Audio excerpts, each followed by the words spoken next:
In this video, I'll be taking a look at the Zoom H1 Handy Recorder, and basically what this is a portable microphone. So if you need better sound than your average camera, camcorder, cell phone, whatever, this will definitely do the job.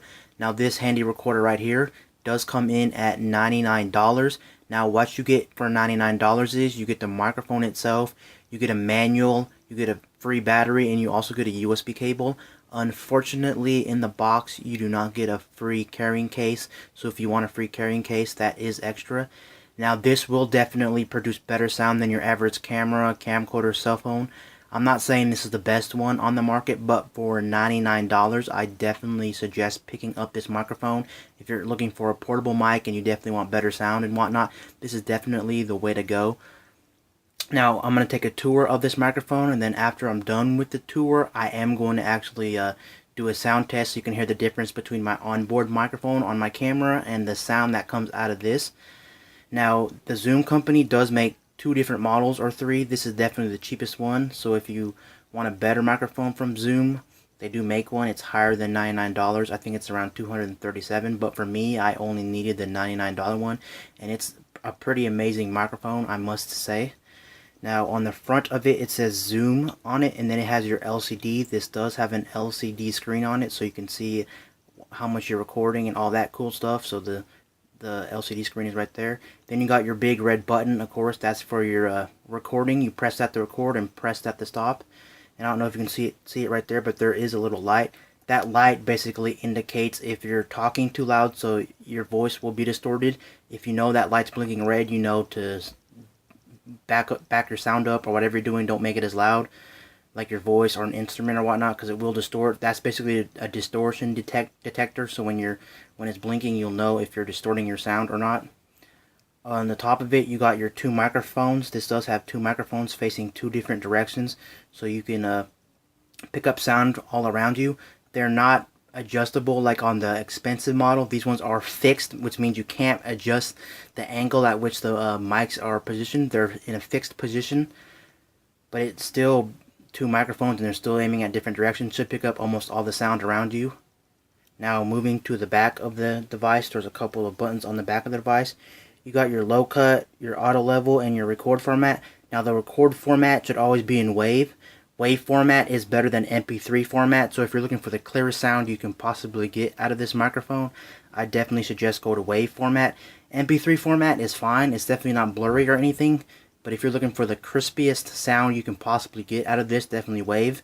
The only drawback to WAV is it does take up more space, but other than that, WAV is definitely the way to go. And as far as the other buttons go, like low cut, auto level, record format, and all that, I really don't know what the other ones do. It's in the manual. Some of you may actually know what those do, but this is basically what I keep this microphone at.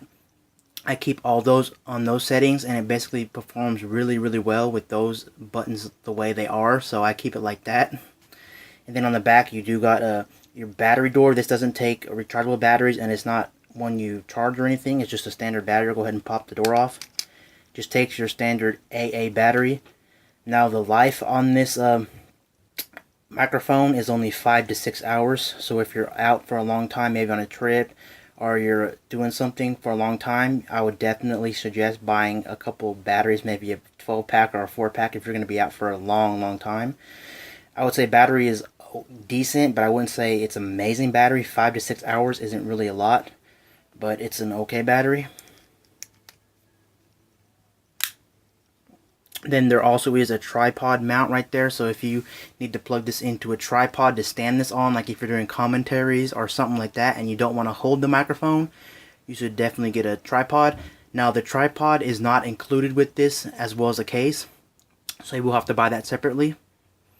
Then moving on to this side, you got your line out. Now the line out is basically where you can monitor your sound, so if you want to plug in headphones and listen to what you're recording, you can do it right there. Then you got your volume up, volume down for the line out. Right here is where the actual memories stored, and it's a micro SD card. Now this recorder right here only supports up to 32 gigabyte of memory, but 32 gig for recording is definitely an overkill.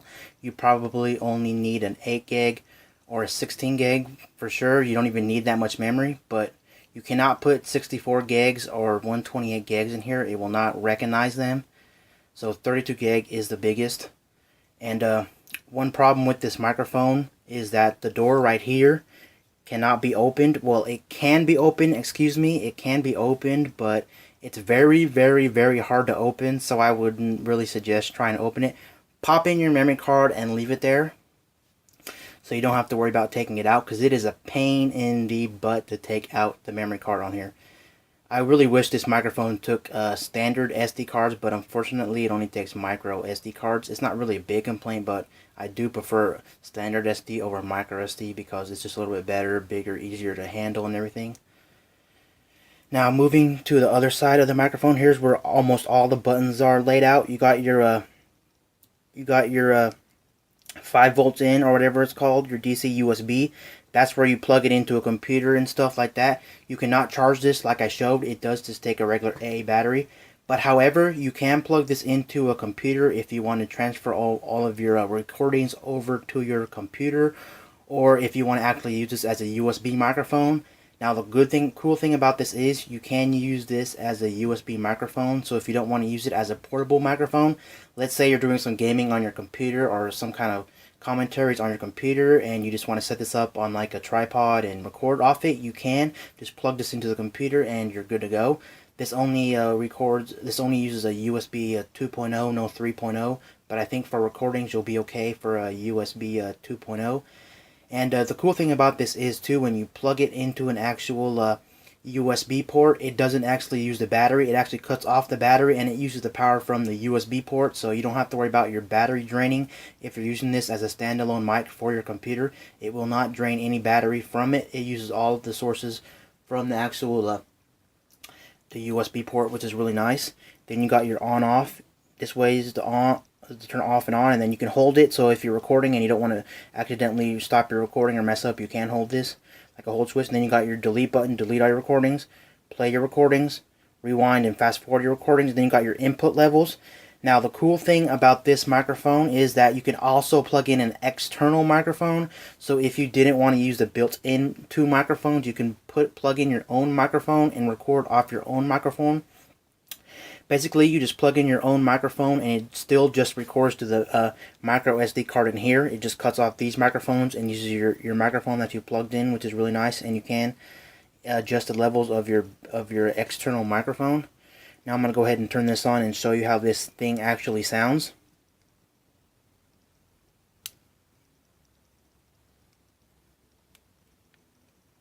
Just takes a second to boot up. Unless I'm freaking out of battery. This is... I think I'm definitely out of battery on this, because this is actually a really new microphone. I just picked this up like a week or two ago, so this is definitely not busted. The battery is just out on this. I really do apologize, but definitely go to YouTube and look up some other reviews where they turn on the microphone and they actually do a sound test. I really do apologize that the battery is out on here. If I can get a new battery real fast, I would do the review, but since I don't really have time, this is the way the review is going to go. I really do apologize for that, but trust me, this microphone is really good. It is definitely worth every penny of $99. It is a fantastic microphone for the price. You will definitely not be disappointed. It'll definitely blow out almost any microphone built into a camera, camcorder, cell phone. So definitely check this microphone out. This is the H1 Zoom Handy microphone, and peace out. I'll see you guys later in my next video. I'm out.